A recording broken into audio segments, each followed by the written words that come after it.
Olongapo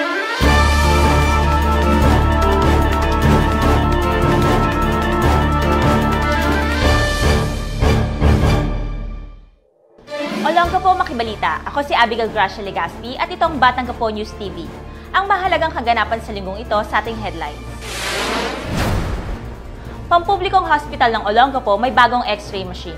100% passing rate sa midwifery na itala sa Gordon College. 60 Seconds with SBMA Chairman Roberto Garcia. Sa Pulis Gapo at your service po, alamin natin ang mga tips para sa ating mga turista. Tuloy-tuloy ang pagsasaayos ng serbisyo ng pampublikong hospital ng Olongapo matapos bumili ng isang bagong x-ray machine para magamit ng ating mga residente na nangangailangan. Pakinggan natin ang magandang balita hatid ni Ms. Cathy Mancao Ramos. Matapos ang 12 taon o mahigit sa isang dekada, nakabili na ulit ng isang bagong x-ray machine ng Olongapo City na gagamitin ng James L. Gordon Memorial Hospital. Ang naturang Shimadzu X-ray machine na nagkakahalaga ng 6.2 million ay nagmula sa Japan na may 600 MA at pasado sa standard ng Department of Health. Formal nang sasabak sa trabaho ang naturang X-ray machine matapos ang blessing na dinaluhan ni Mayor Roland Paulino, ilang opisyales ng syudad at mga staff ng ospital. Ayon sa opisyales ng pampublikong ospital ng Olongapo, umaabot sa 200 katao ang nangangailangan na magpa-X-ray kada araw. Gusto naming magpasalamat in behalf of our department kay Mayor Paulino. Inirequest namin ito, wala pang 1 year, nandito na itong X-ray na ito. With this kind of new X-rays, we can do a lot of things that we cannot do it in other X-ray machines. Inaasahang aangat na mula level 2 papuntang level 3 standard ang pasilidad na naturang ospital matapos itong i-downgrade ng DOH dahil sa kawalan ng X-ray machine. Pag-upo po ni Mayor Roland, ang number 1 priority na po talaga rito yung X-ray. Dahil yung po talaga ang issue po nung nakaraan taon. Ngayon po, nasolve na po natin yan. Basic sa isang ospital ang pagkakaroon ng X-ray machine kung kaya't isa ito sa unang pinagtuunan ng pansin ni Olongapo City Mayor Roland Paulino upang iangat ang serbisyo ng ospital para sa ating mga kababayan sa Olongapo. Para sa Batang Gapo News TV, ito si Cathy Mancao Ramos. Gordon College nagtala ng 100% passing rate sa midwifery licensure exam. Narito ang kabuang detalye mula kay kasamang Ray Toledo. Muli na naman, nakakuha ng karangalan ng Gordon College matapos magtala ng 100% passing rate sa 2-year midwifery course sa naturang paaralan. 10 estudyante mula Gordon College ang pumasa sa licensure exam na ginanap noong April 28 to 29 sa Manila. Ang mga naturang estudyante na pumasa ay maaari na magtrabaho sa rural health unit, birthing homes, daycare centers o sa hospital kung saan may bakante. Gusto namin mapatunayan talaga kahit na maliit na lang ang population ng midwifery, makuha namin 100%. So sa curriculum nila, nag-add kami ng 6 units which is the seminar in midwifery, naka-incorporate dun ang midwifery review. Tinapos namin yung 1,275 clinical practicum at James L. Gordon Memorial Hospital, San Marcelino District Hospital, Old Cabalan Health Center at different birthing homes here in Olongapo City. Marami na ang naitalang record ang Gordon College. Kamakailan lamang ay naging panauhin si Senator Miriam Defensor Santiago at pinuri ang mga estudyante at opisyales ng naturang kolehiyo nang dumulo ito sa graduation ceremony ng naturang paaralan. Laking tuwa naman ni Olongapo City Mayor Roland Paulino sa naturang balita at sinabi na tuloy-tuloy ang suporta na ibibigay ng syudad sa naturang paaralan upang lalo pa itong gumanda at maghulma ng magagaling at matatalinong estudyante na ipagmamalaki ng syudad. Para sa Batang Gapo News TV, Ray Toledo, nag-uulat. Kauna-unahang munting mutya ng Olongapo, kinoronahan na. Atin siyang kilalanin sa report ni Binibining Sheila Sambilyon.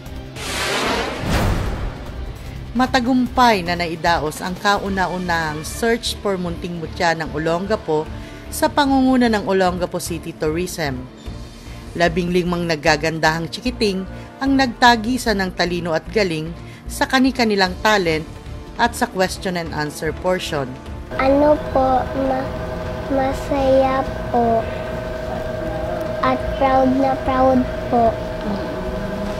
Dumalo sa coronation night sina Mayor Roland Paulino, First Lady at SBMA Director Cynthia Paulino, Vice Mayor Rodel Cerezo, City Councilors at ilang department heads.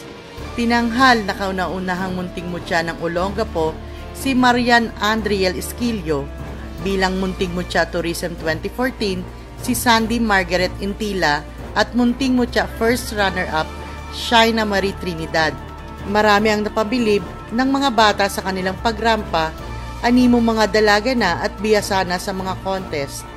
Pinasalamatan ni Mayor Paulino ang mga magulang na todo ang suporta sa kanilang anak at sa lahat ng mga batang candidates na lumahok sa contest. Yun, yung preparations namin, nagpa-practice kami, tapos kailangan yung enough sleep, pahinga. Kasi since nung medyo nalalapit na yung competition, medyo yung schedule niya is hectic na. So kailangan namin talaga yung rest para sa kanya. Yung mga prizes niya kasi, balak namin kasi open siya ng account para... Kasi actually itong batang to marami siyang mga sinasalihan. So gusto namin lahat is maipon din. Then meron siyang mga pinapabili. So sabi ka ako para ma-enjoy mo rin yung prize mo. Tunay na maipagmamalaki ang ganda ng mga taga-Olongapo. Patunay na ang Olongapo ay home of the most beautiful women in the world. Sasaktan, taas noo ako, ilalaban, haplos ng pag-ibig. Dito sa puso ko, ang tangi kong kailangan. Para sa Batang Gapo News TV, Sheila Sambilyon nag-uulat. Foreign exchange students with Virginia Beach, USA, matagumpay na naisakatuparan. Narito ang ulat ni kasamang Ray Toledo. Dumating na mula USA ang mga estudyante mula sa siyudad na nag-participate sa student exchange program ng Olongapo City at Virginia Beach, USA matapos ang kanilang 15 araw na bisita sa Estados Unidos. Malaking bagay para sa kanila ang ganitong programa para mapalawak ang kanilang karanasan sa kultura man o akademya. Computerized teaching tools ang gamit ng Amerika. Lahat ng mga estudyante ay may laptop or notebook, pero bawal sa kanila ang mobile phone sa loob ng klase. Layunin ng programang ito, napapalalim ang relasyon at magkaroon ng malalim na kooperasyon ang Olongapo at Virginia Beach. Dahil sa tagumpay ng exchange student program, inanunsyo din ni Kagawad Jong Cortez na palawakin ng Virginia Beach ang naturang programa at idadagdag din ang kolehiyo. Naging matagumpay yung ating student exchange program dahil naobserbahan ng mga estudyante yung mga best practices ng American Public School sa Tollwood High School. At nakakatuwa naman na na-impress yung pamunuan ng Tollwood High School, particularly yung Global Studies and World Language Academy, yung nag-sponsor ng lakad ng mga bata. So, yung naging bunga ng pagbisita ng ating punong lungsod noong September ay napakaganda dahil hindi lang ngayon high school students ang gusto nilang papuntahin sa Amerika, kundi college students na rin. At samantala, darating sa Mayo 27, si Mayor William Sesom ng Virginia Beach kasama pa ang ibang delegado upang personal na iabot ang rubber boat donations.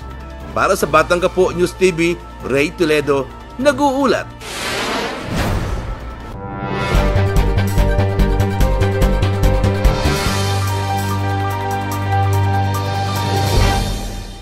Well, I'm usually in my spare time. My hobbies are actually golf. Other passion ko po is game fishing. As far as my family is concerned, my wife is Mariby Garcia. She has a project here in Subic.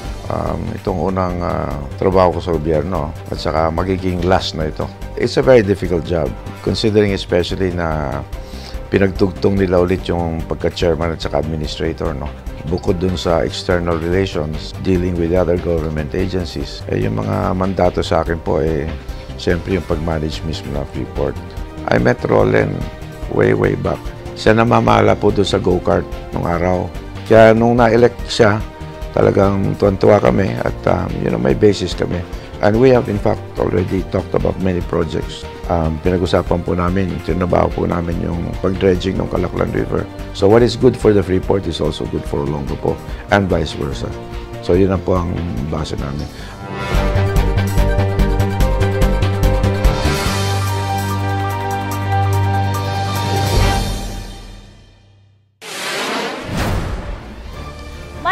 Labor Day Jobs Fair naging matagumpay sa lungsod ng Olongapo.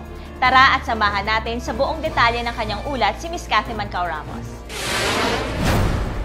May 1, Labor Day, araw na magagawa. Wala sigurong mas makabuluhang selebrasyon ng araw na to tulad ng pagkakaroon ng job fair na ginaganap ngayon dito sa SM Olongapo na programa ng DOLE, katuwang ang lokal na pamahalaan ni Mayor Roland Paulino. Daan-daang aplikante ang pumila sa SM Olongapo at matyagang pinasa ang kanilang mga resume sa iba't ibang kumpanya na lumuhok sa Labor Day Jobs Fair na pinangunahan ng Department of Labor and Employment, katuwang ang opisina ni Mayor Roland Paulino sa pamamagitan ng Public Employment Service Office, kaisa ang Overseas Workers Welfare Administration. OWA joins the job fair number 1 po to promote the OWA programs and services, assist po ang ating mga walk-in applicants na mga OFWs, at pangatlo po, to give them the proper knowledge on how the programs and services of OWA works. Mahigit sa 100 kumpanya lokal at abroad ang nakiisa upang mapunuan ang humigit kumulang sa 1,000 pangangailangan nila sa manggagawa o empleyado. Nagmistulang pinalawak na opisina ng Peso ang car park area ng SM Olongapo sa dami na nakapila at aplikanteng paroon at parito. Ang SM ang sponsor ng venue na 3 taong sunod na nilang ginagawa. Nandito na po lahat ng mga companies na pwede pong makatulong sa akin para makahanap ng fit na job po para sa akin. So, ginrab ko po yung opportunity para po at least kung hindi man po ako makuha sa ibang papasahan ko, magkaroon pa rin po ako ng opportunity para po ma-hire po ako. Para sa Batangapo News TV, ito si Cathy Mancao Ramos. First Mayor Roland Paulino Cup Shooting Competition matagumpay na nairaos. Pakinggan natin ang buong detalye mula kay kasamang Ray Toledo. Nagtipon-tipon ng mga magagaling na shooters mula sa iba't ibang probinsya para sa First Roland Paulino Cup na ginanap sa Naval Magazine area ng Subic Bay Free Fort. Ang naturang labanan ay aprobado ng Philippine Practical Shooting Association or PPSA na nilahukan ng Olongapo Practical Shooters Association, Masons at Subic Bay Metropolitan Authority, at mahigit 200 shooters ang lumahok sa nasabing kompetisyon. Naging panuuhing pandangal si Mayor Roland Paulino at dumating din para magpakita ng kanyang husay at galing sa pagbaril si Jetro Dionisio, isang Olympian, Asian Shooting Gold Medalist at makailang ulit na Philippine Shooting Champion. Ang kinita ng naturang kompetisyon ay idodonate sa Olongapo City upang makatulong sa iba't ibang proyekto ng syudad. Ray Toledo, nag-uulat para sa Batangapo News TV. Sa Pulis Gapo at your service po, alamin natin ang mga safety tips para sa ating mga turista mula sa ating mga nagagandahang pulis. Araw po sa inyong lahat. Ako po si Police Inspector Vivian Reyes, SPO1 Mary Ann Isadaba ng Public Information Office ng Olongapo City Police para sa programang Pulis Gapo at your service po.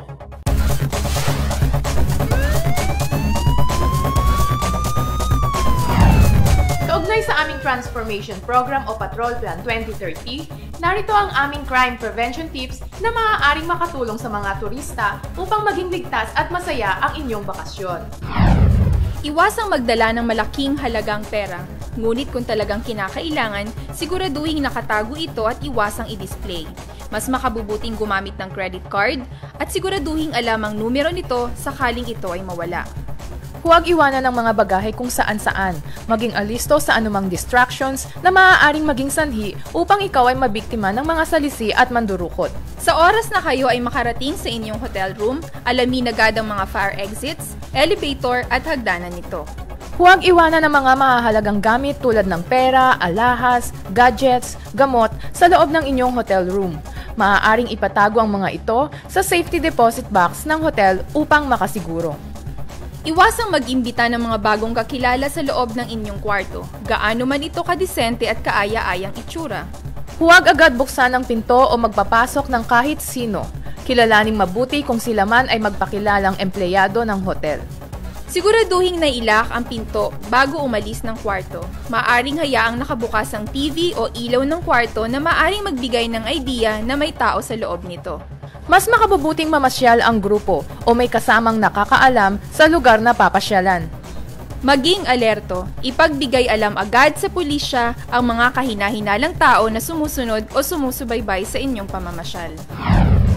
Tandaan, ang usaping kaligtasan ay usapin ng bawat mamamayan. Kung kaya't ang kaayusan at katiwasayan ng Olongapo ay nasa kamay ng bawat batang gapo. Alamin ang bawat paraan upang makaiwas sa anumang kapahamakan.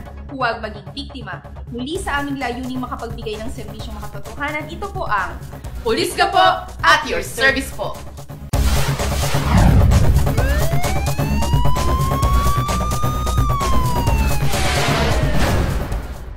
Para sa ating ulit pang kabuhayan, narito muli si Michelle Mortel. Ilang araw mula ngayon at sasapit na naman ang isa sa mga pinakamahalagang araw sa atin, ang araw ng mga ina. Kaya naman bago ang lahat, nais kong magbigay pugay sa lahat ng mga ina sa loob at labas ng ating bansa. Mommy, Mom, Mama, Mama, Nanay, ano pa man ang tawag natin sa kanila, Advance Happy Mother's Day po.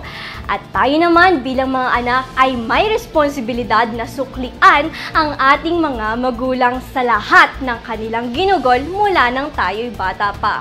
Bilang kabayaran, maaari tayong magsimula sa paghahanap ng trabaho nang sila naman ay matulungan natin sa mga gastusing dati-rati sila lamang ang may pasan. At pagdating sa ganitong aspeto, kaagapay ninyo ako. Heto na ang mga job opportunities, lokal man o abroad na hatid sa atin ng SBMA Labor Center at Public Employment Service Office.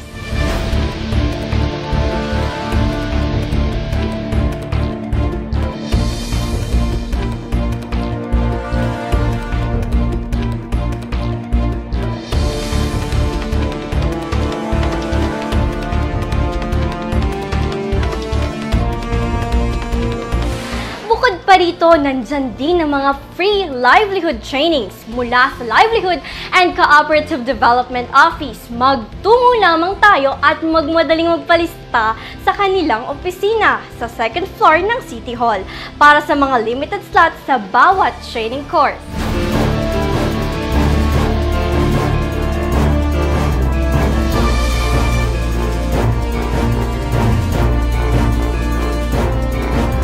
Muli, binabati ko po ang lahat ng mga nanay ng Advance Happy Mother's Day. Saludo po ako sa inyong lahat. Ito po si Michelle Mortel para sa Ulat Pangkabuhayan. Pag-aalagang walang kapantay, pagmamahal na walang hinihintay na kapalit, at pangunawang hindi masusukat. 10 ng aking mga kasama na bumubuo ng Batang Gapo News TV, kami ay bumabati sa lahat ng ina ng Happy Mother's Day. At dito nagtatapos ang Season 3 ng Batang Gapo News TV. Buong puso po kaming nagpapasalamat sa inyong pagtangkilik at asahan na patuloy kaming maghahatid ng mahalagang impormasyon, makabuluhang balita at mga bagong segment sa mga Olongapeñong narito sa ating lungsod at nasa abroad. Para naman po sa mga mahilig makinig ng radyo, makinig po kayo sa Batang Gapo News Radio, Usapang Bayan at Mayor's Report tuwing Biyernes dakong alas 8 hanggang alas 11 ng umaga sa DWHL Apo Radio 756. Make Batang Gapo News TV a habit. Para sa iba pang kaganapan, maaari niyo po kaming sundan sa Facebook/Olongapo Public Affairs. Muli, ako po si Abigail Gracia Legaspi, ang inyong tagapagbalita. Mabuhay Olongapo!